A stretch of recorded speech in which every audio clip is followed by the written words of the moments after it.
चलिए 8वां पॉइंट, पहले हम लोग इसको लिखते हैं, उसके बाद इस पर हम लोग बहस करते हैं आखिर ये क्या होता है। लिखिए, विद्युत आवेश, विद्युत आवेश, विद्युत आवेश, विद्युत आवेश संरक्षित होता है, विद्युत आवेश संरक्षित होता है, विद्युत आवेश संरक्षित होता है, विद्युत आवेश संरक्षित होता है,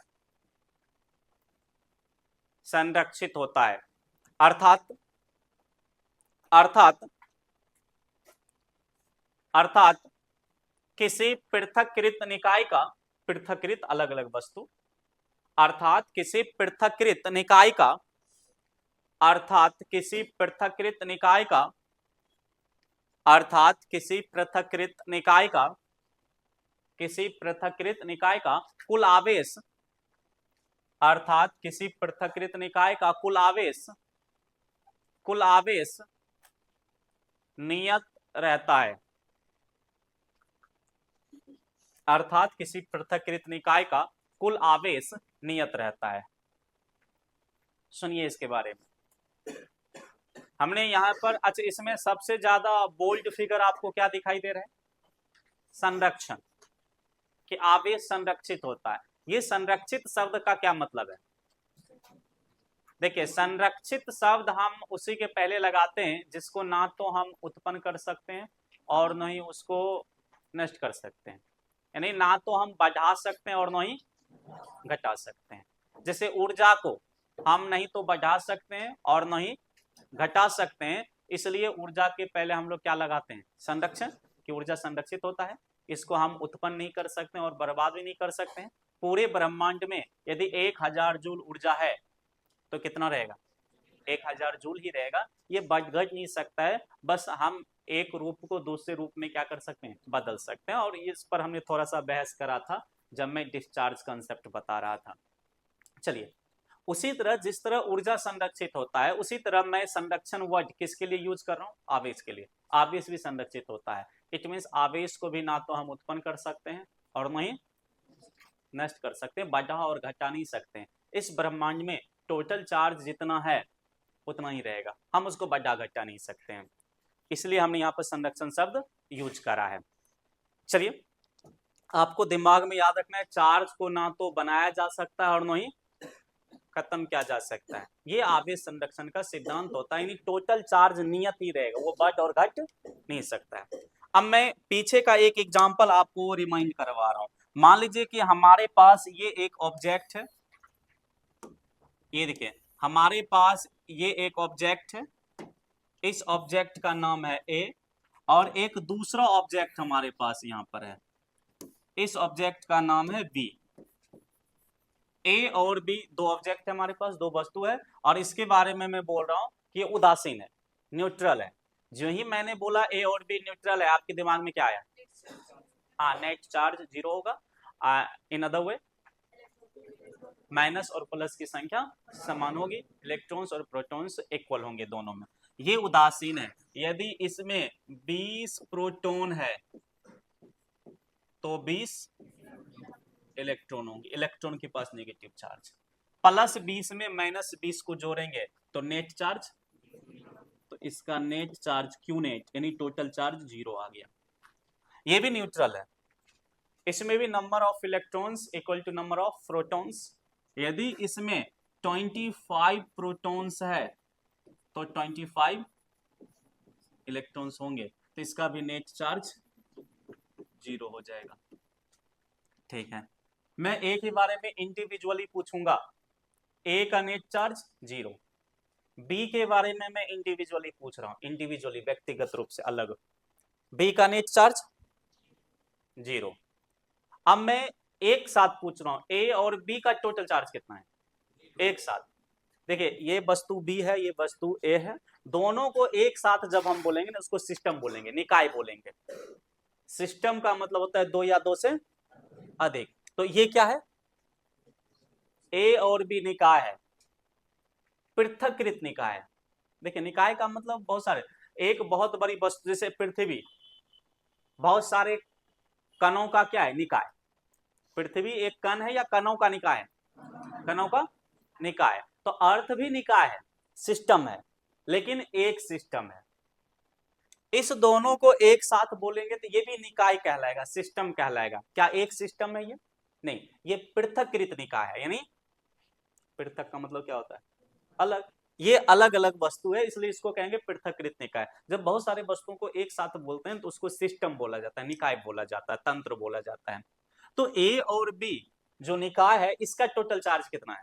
जोड़ दीजिए दोनों की चार्ज को। 0 + 0 कितना? अभी भी कितना होगा? 0 ही होगा। तो ए और बी इंडिविजुअली, ए का चार्ज 0, इंडिविजुअली बी का चार्ज 0, ए और बी का टोटल चार्ज 0। ठीक है। अब हमने क्या किया, दोनों वस्तु को रब करने का प्रयास किया। ये देखिए, हमने दोनों वस्तु को उठाया, ये ए है, ये बी है, दोनों को हमने ऐसे उठाया। अब ए के ऊपर ये बी है, ए के ऊपर बी को हमने रखा। अच्छा, ए की संरचना के बारे में थोड़ा सोचिए। ये ए वस्तु है और सेंटर में इसका क्या होगा? नाभिक। और नाभिक के चारों ओर ये इलेक्ट्रॉन्स, ये जो उंगली है नाखून, ये इलेक्ट्रॉन्स है जो चक्कर लगा रहे हैं। ये वस्तु बी है, सेंटर में बी का न्यूक्लियस नाभिक, और ये इलेक्ट्रॉन्स ऐसे घूम रहा है। हमने क्या किया, बी को पकड़ा, ए के ऊपर ऐसे रखा, और उसके बाद घर्षण करना शुरू किया। जो ही घर्षण करना शुरू करेंगे क्या हो रहा है? फंस रहा है कौन? इलेक्ट्रॉन्स। और ज्यादा आप फोर्स लगाएंगे, हो सकता है एक से इलेक्ट्रॉन टूटकर दूसरे में चले जाए। हमने घर्षण करा और इससे क्या हुआ, एक वस्तु से ए से इलेक्ट्रॉन टूटकर किस में चला गया? ए से इलेक्ट्रॉन टूटा और बी में चला गया। ये देखें, ए से कुछ इलेक्ट्रॉन, मान लीजिए 2 इलेक्ट्रॉन, ए से 2 इलेक्ट्रॉन टूटा और माइनस टूटना बता रहा है। ए से 2 इलेक्ट्रॉन टूटकर बी में चला गया। अब ए के पास पहले 20 इलेक्ट्रॉन था और 2 इलेक्ट्रॉन टूट गया, तब कितना बचा? 18 इलेक्ट्रॉन्स। बी के पास पहले 25 इलेक्ट्रॉन्स था, 2 इलेक्ट्रॉन आ गया कहीं से, अब इसमें 27 इलेक्ट्रॉन्स हो गया। अब मैं ए और बी का नेट चार्ज निकालना चाहता हूं। देखिए, ए का नेट चार्ज, दोनों को जोड़ेंगे, 20 में -18 को जोड़ेंगे, +2 +2। बी का नेट चार्ज +25 में -27 को जोड़ेंगे, -2। बोलो मत आप, -2। अब मैं आपसे पूछ रहा हूं, घर्षण के बाद, घर्षण से पहले, घर्षण से पहले ए का चार्ज कितना था? 0। घर्षण के बाद ए पर कितना चार्ज? +2। घर्षण से पहले बी पर नेट चार्ज 0 था। मैं बोल रहा हूं, बोलना नहीं है। घर्षण के बाद बी पर नेट चार्ज -2 है। ये देखिए, यानी घर्षण करके हमने ए और बी पर चार्ज उत्पन्न कर लिया। ए और बी पर हमने चार्ज उत्पन्न कर लिया। एक शब्द में बोल रहा हूं, उत्पन्न कर लिया। किसको? चार्ज को। और अभी हमने क्या शब्द लिखाया कि चार्ज संरक्षित होता है, और संरक्षित होने का मतलब हम इसको उत्पन्न नहीं कर सकते, लेकिन हमने तो चार्ज उत्पन्न किया यहाँ पर। और ये इससे पहले भी हमने करा था, घर्षित करके एक पर प्लस चार्ज उत्पन्न कर लेते हैं और दूसरे पर माइनस कर लेते हैं। मुझे बताइए, चार्ज को उत्पन्न किया जा सकता है या नहीं? सोचो, चार्ज को उत्पन्न कर सकते हैं या नहीं? ये क्या है?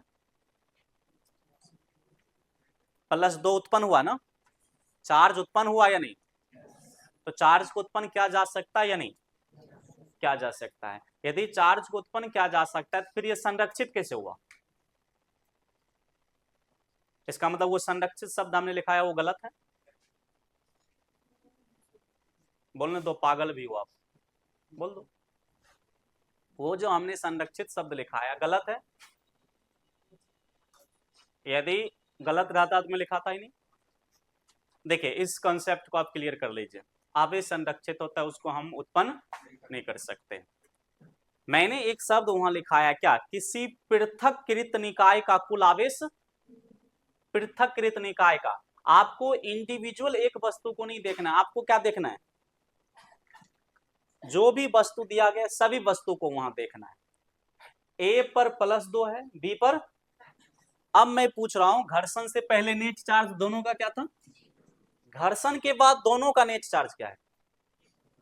जोड़ दीजिए ना दोनों के चार्ज को। +2 में किसको जोड़ देना है? दोनों निकाय का मैं चार्ज पूछ रहा हूँ, एक वस्तु की मैं चार्ज नहीं पूछ रहा हूँ। किसका चार्ज? निकाय का। क्या होगा? +2 में -2 को जोड़ेंगे 0। देखिए घर्षण से पहले निकाय का कुल आवेश 0, घर्षण के बाद भी निकाय का कुल आवेश। क्या हमने चार्ज उत्पन्न करा? नहीं, हमने कोई चार्ज उत्पन्न नहीं करा। आपको देखने में ऐसा लगता है। जैसे आगे जाकर आप पढ़ेंगे द्रव्यमान संरक्षित होता है, द्रव्यमान संरक्षित होता है। यदि पूरे ब्रह्मांड में जो भी वस्तुएं जो जो चीजें हैं सबका द्रव्यमान मिलाकर 1000 kg है, तो ये हमेशा कितना रहेगा? 1000 किलोग्राम ही रहेगा, न ही बढ़ सकता है और न ही घट सकता है। इस 1000 kg में सबका द्रव्यमान आ गया, इस पेन का, यानी ब्रह्मांड में जितने भी, आपका शरीर, ब्रह्मांड में जितनी भी वस्तु है सबका द्रव्यमान मिलाकर कितना? 1000 kg। जितना भी वस्तु है, जैसे एक बर्तन है, इसमें पानी है, इस पानी का द्रव्यमान भी इसमें जोड़ा हुआ है। मान लीजिए पानी इसमें है 100 ग्राम, यहाँ पर दूसरा कोई वस्तु रुई है, इसका द्रव्यमान है 5 ग्राम। जितनी भी वस्तुएं सबको मिलाकर कितना है? 1000 किलोग्राम, तो 1000 किलोग्राम ही रहेगा। अब ये द्रव्यमान ना तो बढ़ सकता और नहीं। अब एक आदमी ने क्या किया, रुई को पानी में डुबो दिया और डुबोने के बाद रुई को बाहर लाया यहाँ पर। अब ये रुई का द्रव्यमान 10 ग्राम हो गया। कितना? अब वो बोलेगा हमने द्रव्यमान को बढ़ा दिया, पहले रुई 5 ग्राम था, अब कितना हो गया? क्या रुई का द्रव्यमान बढ़ा? आंसर यस, रुई का द्रव्यमान बढ़ा, नो डाउट इसका द्रव्यमान बढ़ जाएगा। लेकिन ब्रह्मांड का द्रव्यमान क्या है? अभी उतना ही है। एक इंडिविजुअल इस वस्तु का द्रव्यमान चेंज हो गया, लेकिन पूरे ब्रह्मांड की हम चर्चा करें तो पूरे ब्रह्मांड का द्रव्यमान अभी कितना है? क्योंकि इसमें 5 ग्राम कहीं से आया, रुई 5 ग्राम का था, 10 ग्राम हो गया, तो 5 ग्राम कहीं से आया, तो 5 ग्राम कहीं घटा होगा, इसमें से घट गया होगा 5 ग्राम। अब ये कितना रहा होगा? 95 ग्राम। देखिए 95 और 10 कितना? 105। 100 और 5 कितना? पहले कितना द्रव्यमान था पानी और रुई का? 105। अभी कितना है? 105 ही है। क्या दिख रहा है कि इंडिविजुअली एक ऑब्जेक्ट का मास क्या हो सकता है? चेंज हो सकता है। लेकिन जब पूरे ब्रह्मांड की हम चर्चा करेंगे, पूरे सिस्टम की चर्चा करेंगे, तो टोटल मास क्या रहेगा? कांस्टेंट। 1000 में तो मान रहा हूं ना, कांस्टेंट रहेगा, नियत रहेगा। याद रखना इसको, ब्रह्मांड का कुल मास नियत रहेगा। कनेक्ट हो रहा है कि नहीं? कर लो कनेक्ट। किसी एक वस्तु का चार्ज क्या हो सकता है? चेंज हो सकता है, बट और, लेकिन जब पूरे हम सिस्टम की चर्चा करें तो टोटल चार्ज क्या रहेगा? नियत रहेगा। जीरो नहीं बोलना है, नियत शब्द ज्यादा यूज करेंगे हम लोग। टोटल चार्ज हमेशा नियत रहेगा। यही आवेश संरक्षण का क्या है? सिद्धांत है। आपके एग्जाम में पूछेगा आवेश संरक्षण के सिद्धांत को लिखे तथा समझाए, तो क्या लिखेंगे? पहले तो लिखना होगा, फिर उसके बाद समझाना होगा। लिखेंगे विद्युत आवेश को ना तो उत्पन्न किया जा सकता है और न ही, आपके दिमाग में चलता होगा कि एक बच्चा जब जन्म लेता है तो 5 kg का रहता है, 4 kg का रहता है, लेकिन 40 साल बाद वो 70 kg का हो जाता है। द्रव्यमान तो बढ़ गया, बढ़ गया द्रव्यमान। द्रव्यमान बढ़ा या नहीं ब्रह्मांड का? सोचिए। आंसर नहीं, मास, क्योंकि उसका मास यदि बढ़ रहा है, बिना खाए हुए बढ़ रहा है। इस ब्रह्मांड में जो मास है, उस मास को वो क्या करता है? खाता है।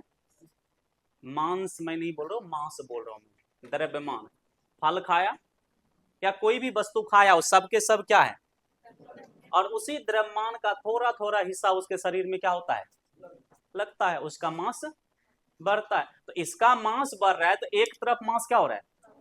घट रहा है। तो आप इस कंफ्यूजन में मत रहना कि बच्चा बड़ा हो जाता है द्रव्यमान तो बढ़ गया ब्रह्मांड का, ऐसा नहीं होता है। हाँ, यहां पर मैं हूं। विद्युत आवेश को न तो उत्पन्न किया जा सकता और न ही नष्ट किया जा सकता है, अर्थात किसी पृथककृत निकाय का कुल आवेश हमेशा नियत रहता है। इसे आवेश संरक्षण का नियम या आवेश संरक्षण का सिद्धांत कहा जाता है। फिर आपके एग्जाम में पूछेगा कि समझाइए आवेश संरक्षण के सिद्धांत को, तो कैसे समझाएंगे? लिखेंगे जब दो उदासीन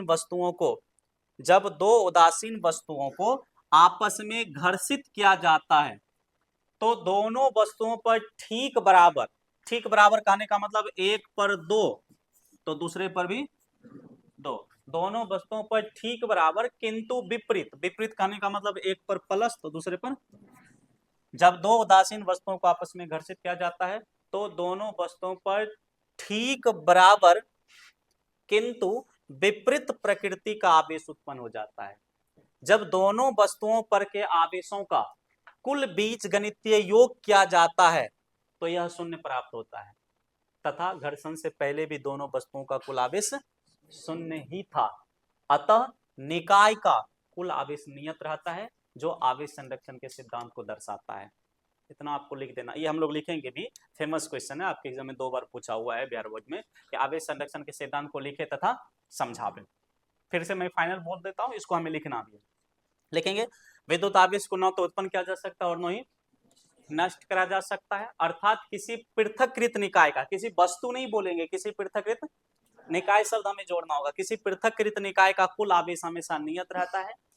इसे आवेश संरक्षण का सिद्धांत कहा जाता है। फिर प्रकार चेंज करके समझाना है कि जब दो उदासीन वस्तुओं को आपस में घर्षित किया जाता है तो दोनों वस्तुओं पर ठीक बराबर किंतु विपरीत प्रकृति का आवेश उत्पन्न हो जाता है। जब दोनों वस्तुओं पर के आवेशों का कुल बीजगणितीय योग किया जाता है तो यह शून्य प्राप्त होता है, तथा घर्षण से पहले भी दोनों वस्तुओं पर कुल आवेश शून्य ही था, अर्थात निकाय का कुल आवेश नियत रहता है, जो आवेश संरक्षण सिद्धांत को दर्शाता है।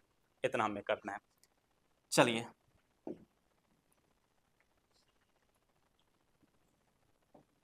अब मैं कुछ ऑब्जेक्ट ले रहा हूं, कुछ एग्जांपल्स दे रहा हूं संरक्षण सिद्धांत पर, और किस किस तरह का क्वेश्चन पूछ सकता है। देखिए, ये हमारे पास एक वस्तु है और ये हमारे पास एक दूसरी वस्तु है। ये वस्तु ए है, ये वस्तु बी है। वस्तु ए पर कुछ चार्ज है, ये पहले से आवेशित है। इस पर मान लीजिए Q1 चार्ज है, कुछ मान सकते हैं 10 कूलम। और ये वस्तु बी है, इस पर चार्ज है, वस्तु बी पर भी कुछ चार्ज है। मान लीजिए ये Q2 है, इस पर चार्ज, और ये मान लीजिए 8 कूलम है।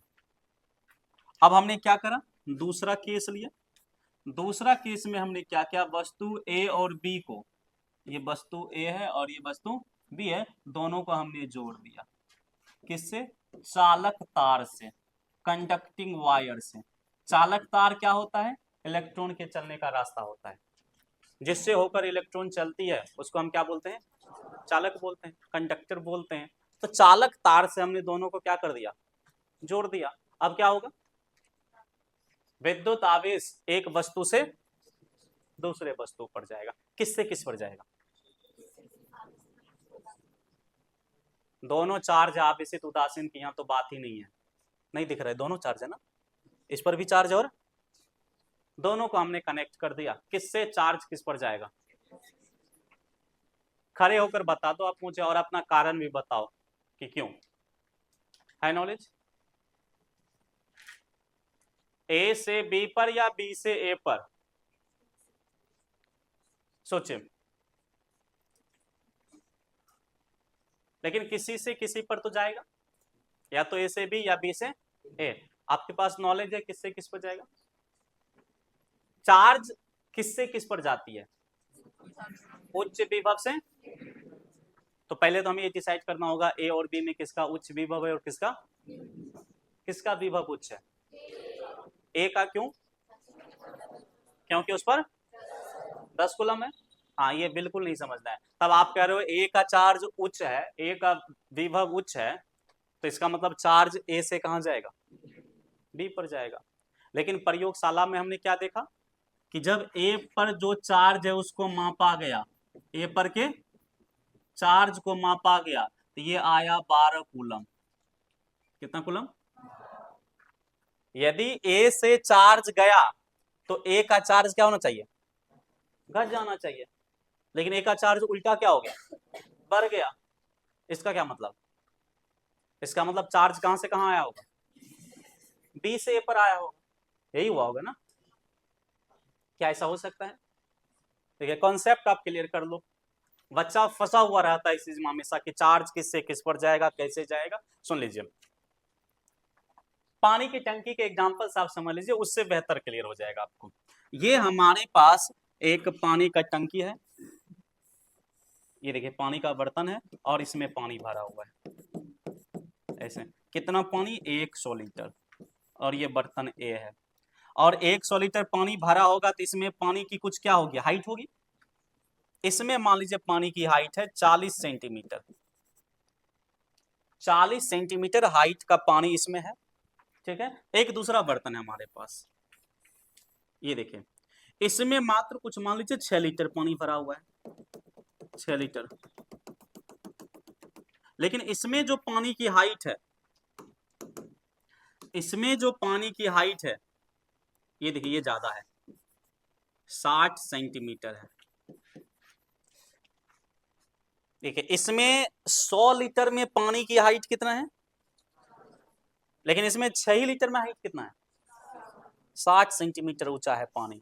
ऐसा क्यों, ये तो प्रैक्टिकल चीज है ना।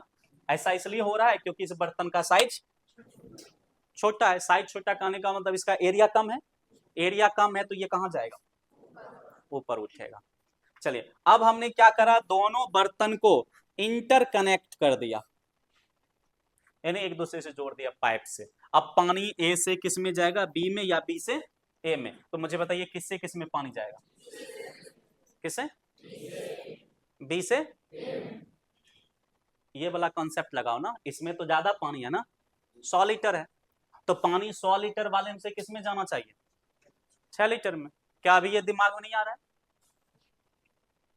किससे किस में जाएगा ओरिजिनल वास्तव में। हाँ सबको मालूम है पानी हमेशा ज्यादा हाइट वाले से कम हाइट वाले में जाता है, तो इसकी हाइट क्या है, तो पानी बर्तन बी से कहाँ आएगा, हाँ बर्तन ए में पानी आएगा। ये देखें ये बर्तन बी है और ये बर्तन ए है, दोनों को हमने इंटरकनेक्ट किया। पानी बी से किस में आएगा, बी से पानी ए में आएगा। ये देखिए इस डायरेक्शन में पानी फ्लो करेगी, इस डायरेक्शन में। 6 लीटर वाले से किस में, 100 लीटर वाले में पानी आ रहा है। अब इससे पानी इसमें आएगा तो इसका पानी क्या होगा, बढ़ेगा, और इसका पानी, यानी इसकी हाइट घटेगी, इसकी हाइट, ऐसे समझिए ये ज्यादा हाइट पर है और बर्तन ये कम हाइट पर है। अब बॉल यहां से ऊपर चढ़ेगा या ऊपर से नीचे आएगा, ऊपर से नीचे आएगा। ये देखिए इस तरह से एक बढ़ रहा है और एक, कब तक पानी बी से ए में आएगा, जब तक दोनों का पानी समान ना हो जाए, या हाइट, हाइट, पानी के बारे में हम कुछ नहीं बोलेंगे। ये देखिए एक ऐसा समय आना है कि दोनों के हाइट को क्या होना है, ऐसा कभी होगा कि अचानक ऐसा हो गया, ये सिचुएशन होगा ही नहीं, क्योंकि एक सिचुएशन ऐसा होगा कि उस टाइम में इसको क्या होना है, हाइट को, और जिस समय हाइट बराबर होगी पानी का फ्लो उस समय बंद हो जाएगा। ये देखिए दोनों का हाइट सेम हो गया यहां पर आकर, ये देखिए अब इसमें पानी हो गया 104 लीटर और इसमें पानी रह गया 2 लीटर, और ये दोनों की हाइट क्या होगी, सेम। ये देखिए दोनों की हाइट सेम हो गई, ये इसका हाइट हो गया 42 सेंटीमीटर और इसका भी हाइट 42। देखिए इसका हाइट 60 से घटकर कहाँ आया, 42 पर, और इसका हाइट 40 से बढ़कर कहाँ चला गया, 40 पर। हाइट सेम, पानी का फ्लो बन गया। ये देख लीजिए क्या समझ आ रहा है। सेम इसी तरह से हमारा कौन होता है, चार्ज। जो काम यहां पानी कर रहा है वो काम वहां पर कौन करेगा, आवेश। आवेश को क्या समझना है, पानी। और जो काम यहां हाइट कर रहा है वो काम यहां कौन करेगा, वोल्टेज, विभव। जो काम यहां ऊंचाई कर रहा है, हाइट पानी का, वो काम यहां पर कौन करेगा, वोल्टेज, विभव। अब आप कर लीजिए पानी किस बर्तन से किस बर्तन में जाएगा, ये हाइट से डिसाइड होगा या बर्तन में कितना पानी है उससे, हाइट से। चार्ज किससे किस में जाएगा ये किससे डिसाइड होगा, हाइट का मतलब विभव, वोल्टेज से डिसाइड होगा। ये मायने नहीं रखता है कि किस वस्तु के पास कितना चार्ज है, उससे मायने नहीं रखता है, याद रखना है इस चीज को। चलिए, तो चार्ज किससे किस में जाएगा? तो हो सकता है कि ए से बी में भी जाए और बी से ए में भी जाए, ये हमें मालूम नहीं है। ये हमें तब मालूम रहता जब दोनों का क्या दिया रहता, विभव, लेकिन विभव दिया नहीं है, हम डिसाइड नहीं करेंगे। लेकिन हम एक चीज मान कर चल सकते हैं, या ये मान सकते हैं कि हमारे पास चार्ज को मापने वाला क्या है, मशीन है, और उस मशीन से हमने चार्ज को मापा तो इस पर कितना आया? तो मुझे बताइए इस पर कितना होगा? कितना? 6 कुल। कनेक्ट कर दो ना, एक पर जितना बढ़ा दूसरे पर उतना क्या होगा? टोटल चार्ज तो नियत होना चाहिए ना। देख लो यहां पर 100 लीटर और 6 लीटर कितना? 100। तो दोनों मिलाकर कितना? 100। यहां पर दोनों मिलाकर कितना है? 104 और 2 कितना? कनेक्शन से पहले 106 लीटर, कनेक्शन के बाद में ये द्रव्यमान संरक्षण का सिद्धांत है। और यहाँ आवेश संरक्षण लगाएंगे। कनेक्शन से पहले कितना चार्ज था? 10 8। तो कनेक्शन के बाद भी कितना होना चाहिए? 18 ही होना चाहिए। तो एक पर 12 कूलम है, तो दूसरा पर 6 कूलम है।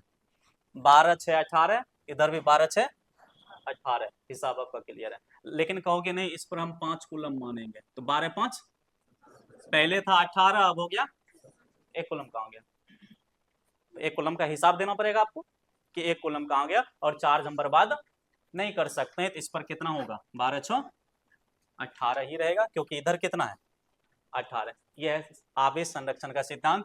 इसको मान लीजिए Q1 डैश और इसको मान लीजिए Q2 डैश, यानी 10 + 18 8, 10 + 8 बराबर 12 + 6, ये हुआ ना। 10 + 8 बराबर 12 + 6, 10 + 8 18, 12 + 6 18 बराबर हो जाएगा दोनों, यानी Q1 + Q2 बराबर Q1 dash plus Q2 dash. ये आवेश संरक्षण का सिद्धांत है हमारा। चलिए, अच्छा एक चीज बताइए, ए और बी में चार्ज किससे किस पर आया? बी से ए पर।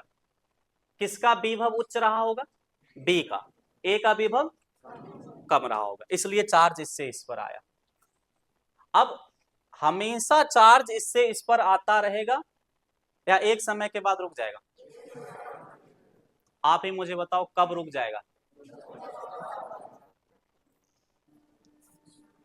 जब दोनों का विभव क्या हो जाए। इसका मतलब है यहाँ से एक ऑब्जेक्टिव, बहुत ही अच्छा ऑब्जेक्टिव क्लियर हो रहा है। आपके एग्जाम में पूछेगा दो आवेशित वस्तु को जोड़ने पर दोनों वस्तुओं की कौन सी राशि नियत रहती है? ये समान रहती है, नियत नहीं, कौन सी राशि समान रहती है? वोल्टेज। इसका वोल्टेज 10 है तो इसका भी क्या होगा?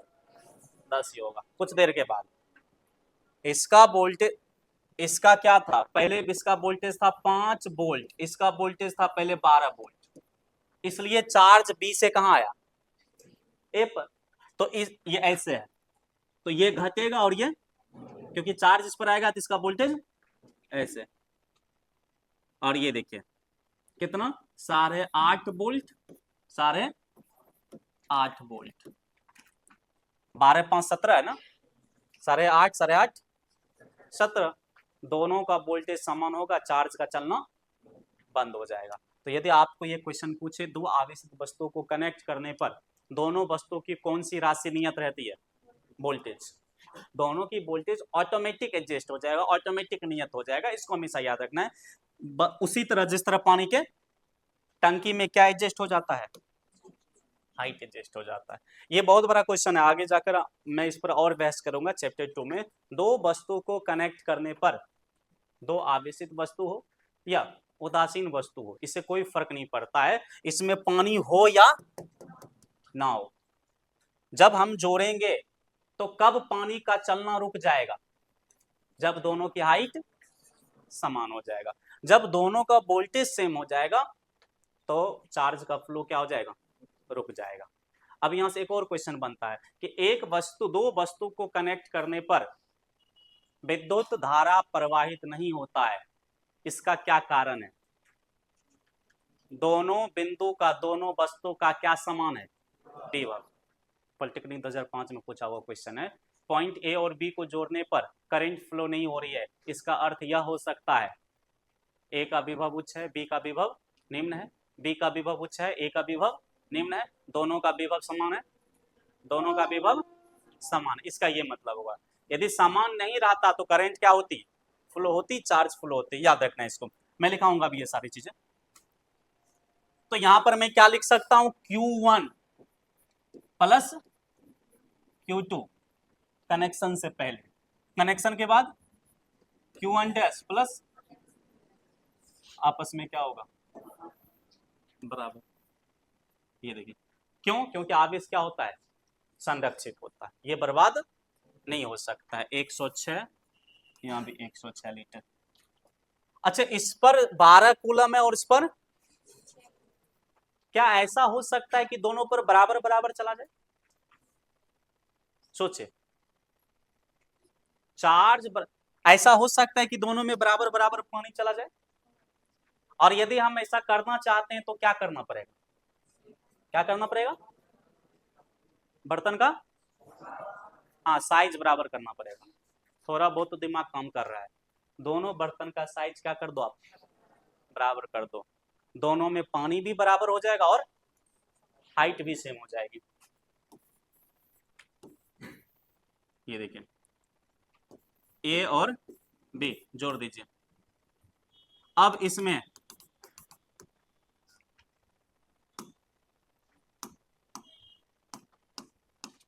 देखिए, अब इसमें 53 लीटर पानी, इसमें भी 53 लीटर पानी, हाइट क्या होगा, यदि ये इतना हाइट में है 10 सेंटीमीटर में, ये भी 10 सेंटीमीटर हाइट हो जाएगा, बर्तन का साइज सेम है।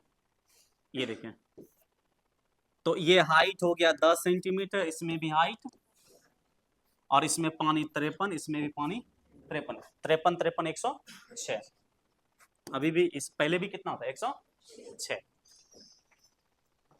हम चार्ज को भी समान करना चाहते हैं और वोल्टेज को तो समान होना ही है, अपने आप ऑटोमेटिक हो जाएगा जोड़ने के बाद वोल्टेज समान, वोल्टेज तो ऑटोमेटिक समान हो जाएगा जोड़ने के बाद। रही बात किसकी, चार्ज की। यदि हमें चार्ज भी समान करना है, पानी भी समान करना है तो क्या करना होगा, हाँ, दोनों वस्तु का साइज एक जैसा रखना होगा, दोनों वस्तु का, दोनों चालक का साइज एक जैसा होना चाहिए। तो यहां से एक नियम बन गया है कि दो एक साइज की चालक वस्तु को आपस में संपर्क में रखा जाता है तो दोनों वस्तु पर कितना कितना आवेश जाएगा, तो बराबर नहीं, बराबर जाएगा, ठीक है, लेकिन टोटल आवेश का आधा आधा, बराबर बराबर में ऐसा थोड़ा होगा कि 106 लीटर है तो 106 इसमें चला जाएगा, 106 इसमें चला जाएगा, टोटल चार्ज का आधा आधा जाएगा।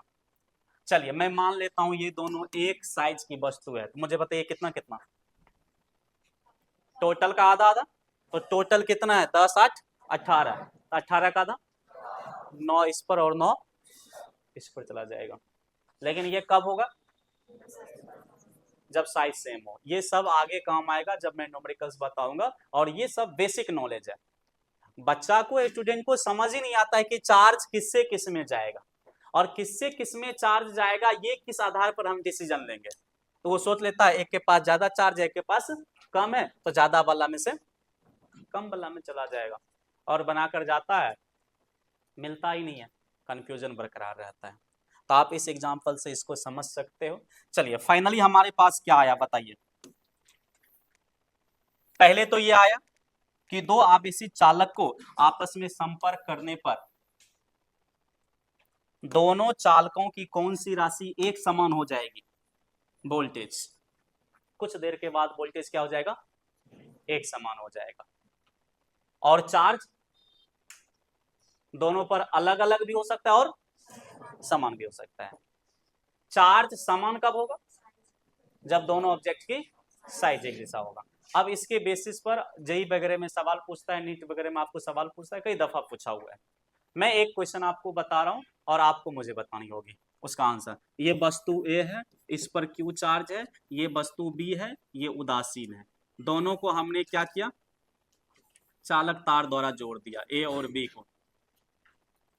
मुझे बताइए ए और बी पर कितना कितना चार्ज, एक जैसी वस्तु है, दोनों कैसी वस्तु है, समान वस्तु है। साइज दोनों का सेम है, तो कितना कितना चार्ज, टोटल का आधा।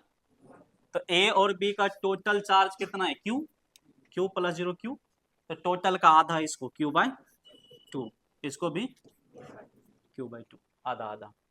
क्या संरक्षण नियम का पालन कर रहा है, कर रहा है। पहले टोटल चार्ज क्यू, अभी भी दोनों को जोड़ दीजिए, कितना, आधा आधा, एक हो जाएगा, क्यू हो जाएगा। ये इस तरह का क्वेश्चन पूछ सकता है। फिर से मैं पूछ रहा हूँ, ए के पास समान वस्तु में ले रहा हूँ, ए के पास क्यू चार्ज है, बी के पास 0 चार्ज है, सी के पास भी 0 चार्ज है, और तीनों एक समान वस्तु है।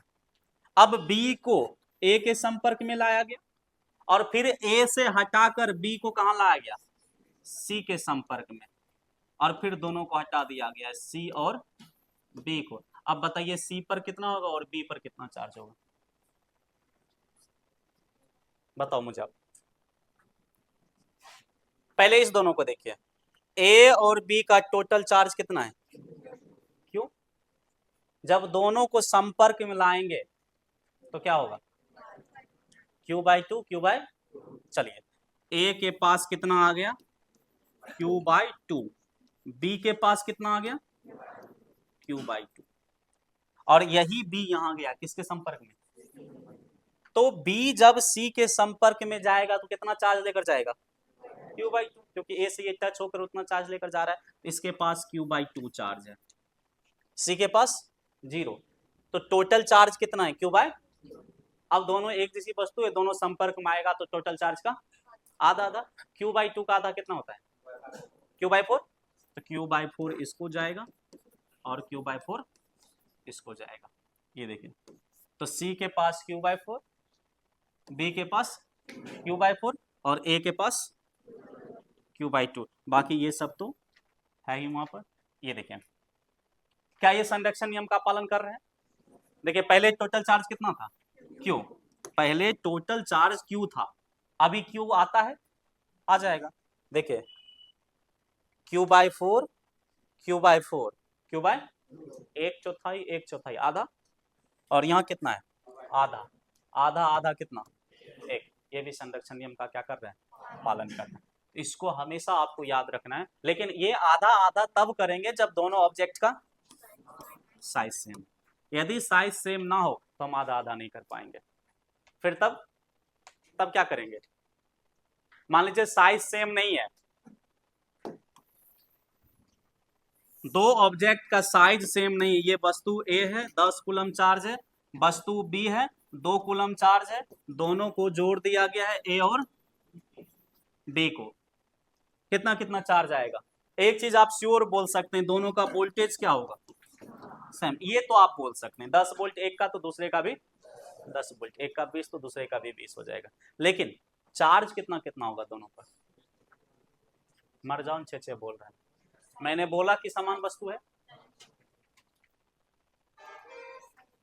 तो हमारे पास, हमें ये नॉलेज नहीं है अभी, और हमारे पास मशीन भी नहीं इलेक्ट्रोस्कोप चार्ज मापने वाला, लेकिन हमारे पास मैथमेटिक्स का नॉलेज है, तो आगे जाकर मैं ये चार्ज कैलकुलेट करने का तरीका बताऊंगा, इस पर कितना चार्ज आएगा, और इसके लिए फॉर्मूला आएगा Q1 डैश बराबर C1 V1 plus C2 V2 बट्टा C1 प्लस, लेकिन अभी हमें C के बारे में, मैंने छुट्टी शब्द नहीं बोला है, ज्यादा दिक्कत होता है क्लास से निकल जाया करो, या मैं खुद निकाल दूंगा, बंचर बच्चे हमारे पास आओ ही नहीं पढ़ने के लिए।